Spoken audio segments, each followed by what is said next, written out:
the leftover strap is just kind of flappy. The other thing is this bed does retain water, but these straps hanging down, they could essentially soak up and absorb all of that water.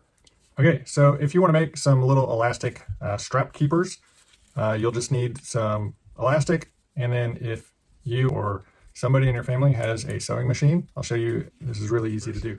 Measure your strap, and so this is 1-inch webbing, and so now you need to get your elastic. I've just got some 1.5-inch wide knit elastic here. 1-inch wide would probably be better, but I've already got this. So you basically unroll the elastic. Because this is knit, it will kind of fray. So you'll probably want like a lighter or something to kind of singe the ends of your elastic. Fold it over so you have at least the width of your strap between the fold and where the end of your elastic is.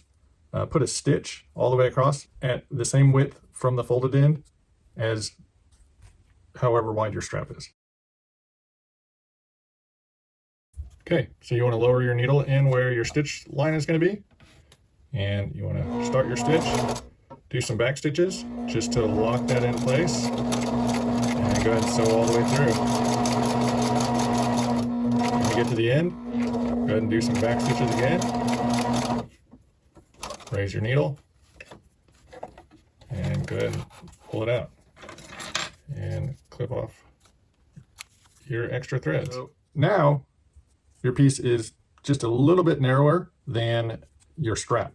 And so this is good because it'll hold tight on your strap. And because we used elastic, it's just going to stretch around to whatever size it needs. And you could theoretically slide it on just like this, but then you're going to have this ugly tail out here. So just kind of reach your fingers inside and flip it inside out. And now we've got kind of a little loop with the tail inside. And so now you can just go stretch this on and put it on your strap, and it's going to hold that tail end from flopping around. Okay, so here's our strap, and here's our little elastic piece. So you should be able to stretch this over the buckle, but if you need to, you can also just unthread the strap from the buckle. So it looks like the little end that they sewed onto here is actually too fat to get out of this buckle. So I'm just gonna try to stretch it over. Typically you'd remove the buckle just because it's a much wider part. And since we made our elastic loop smaller than our strap, it's kind of being a pain. There we go. And now we can position our stitch on the bottom side so it looks better. And now, with that on there, you can see this will hang.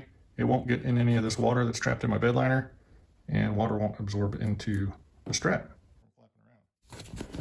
Go ahead and buckle that, and then we can tighten that if we need to, and we just pull here, and it keeps our tail nice and tidy. So it'd be nice if they included that on their straps. So as I mentioned, 1-inch wide elastic is a little easier to deal with just because you don't have to thread such a long piece on there. But this will probably actually hold a little better, and it'll keep that strap from dangling and getting in any water that's trapped in my bed liner here. I think that's going to be it for this one. If you like what I do, give me a thumbs up, hit that subscribe button, and until next time, we'll see you later.